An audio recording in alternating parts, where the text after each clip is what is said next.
Now, meanwhile, two separate incidents earlier this week could see the Jamaica Defense Force and the Constabulary Force facing legal action for alleged excessive use of force in enforcing curfew restrictions. This after one incident in a St. Andrew community left a man with a broken leg, and an incident at the University of the West Indies where 3 hall residents were pepper sprayed. Giovanni Dennis has that story. Agonizing pain, it appears, as this 16-year-old boy's right foot is broken. Relatives say he was felled by one of the soldiers surrounding him. It's Sunday, April 26, shortly after 6 p.m., and this is Majestic Gardens in St. Andrew. The boy, Kevon Henkelwood, reportedly went to collect a plate from his grandmother to bring her dinner. Kevon go for the dish and come back, only if you see this buck up in the soldier, them and them tell himself run. When them tell himself run, him start run, him say him hear the foot them behind him and them lick him down, him drop on him side. Him think I shot him, get him a ball and say him dead now, thinking I shot him get.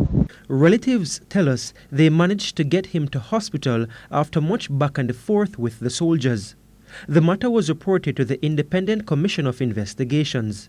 Daniel Anderson is Senior Public Relations Officer.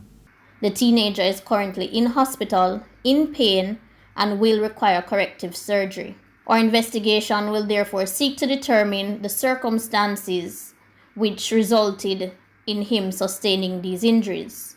The Commission has been in contact with the JDF to get their assistance in identifying all the concerned officers who would have been involved in this incident.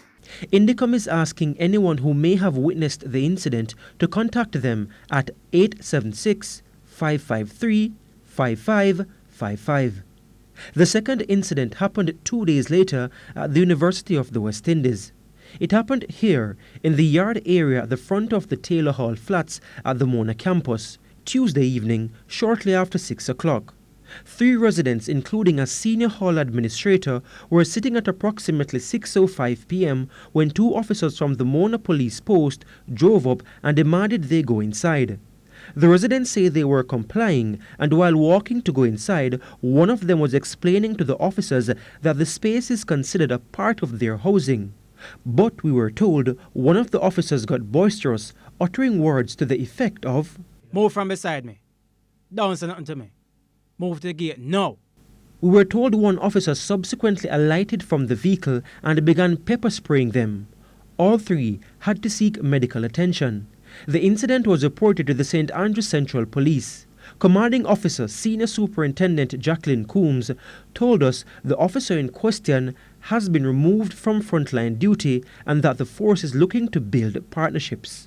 But that may not be enough for the university residents who intended to pursue legal action. We spoke with their attorney, Kimani Bridson. Based on our instructions, the officer would not have had any justification for administering lethal force. We believe his actions were excessive and or abusive. The matter is still being investigated and we are awaiting further instructions from our clients. The affected residents and other senior staff we spoke with at the university say they are incensed at the incident. Both incidents have raised broader concerns about security forces' use of force in their bid to enforce curfew restrictions implemented to contain the spread of the coronavirus. Giovanni Dennis, TVJ News.